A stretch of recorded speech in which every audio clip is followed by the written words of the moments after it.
Yeah, I saw a study recently using machine learning on the various longevity pathways, and Yeah. the machine intelligence came up with a few different molecules. It was the pathways for metformin and rapamycin. I'll send it to you if you haven't seen it. Do you expect to see aging cured in your lifetime or reversed? Um, and, uh, I, I yeah. Go ahead. I think we'll be able to modify aging in my lifetime. Cured is a big So too. word, and I don't. I'm more. I like what a lot of the futurists are doing. You know, when Aubrey gets out there and predicts that lifespan is going to go up dramatically, I think we need people thinking like him. Yeah. But I kind of take a different approach, and because I think a lot of people that listen to that sort of futurist mindset think that, oh, these people are crazy. I don't think they're crazy, but I think it doesn't resonate with the whole population.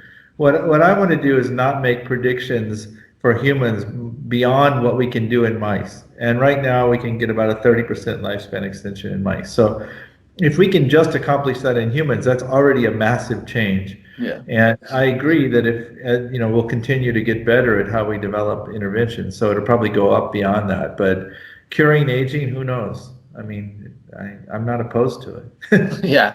it. Yeah, and like imagine getting somebody up to even if you extend you get start getting people up to 110, that becomes like really easy to do. I mean that's a lot of time to conduct even more research. Um, Yeah, I mean, but if we do, even if we do that, it's going to change the whole fabric of society when you think about it, right? You know, you're going to have grandparents alive and maybe great grandparents alive. Think of all the birthday cards, you know. So yeah, I think overall those changes are going to be very positive, but it's going to be a different world if we can be successful, and I think it'll be a better world too. okay, excellent. I think that the question of whether aging is a disease is almost a semantic argument. The Okay. way I think about it is that it's the biggest risk factor for every disease we care about.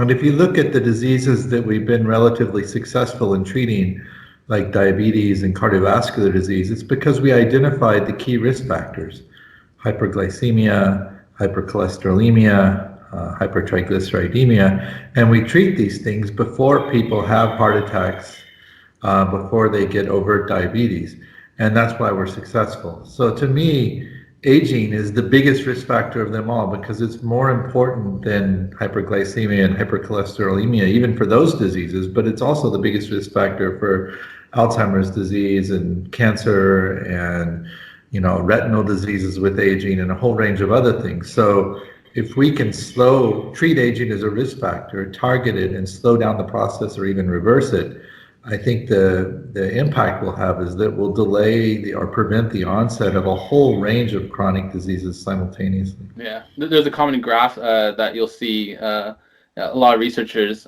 in this field will bring up where they'll show like what you said, cardiovascular disease and cancer and lung diseases all increasing around like the age of 50.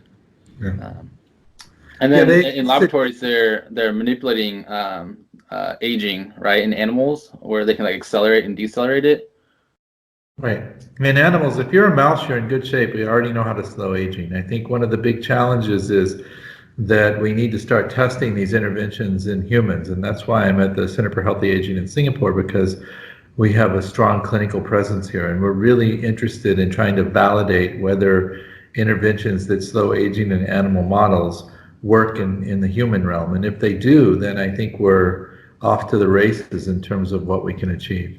Yeah, Singapore has one of the highest life expectancies, doesn't it? It In the does, developed but nations. it's also kind of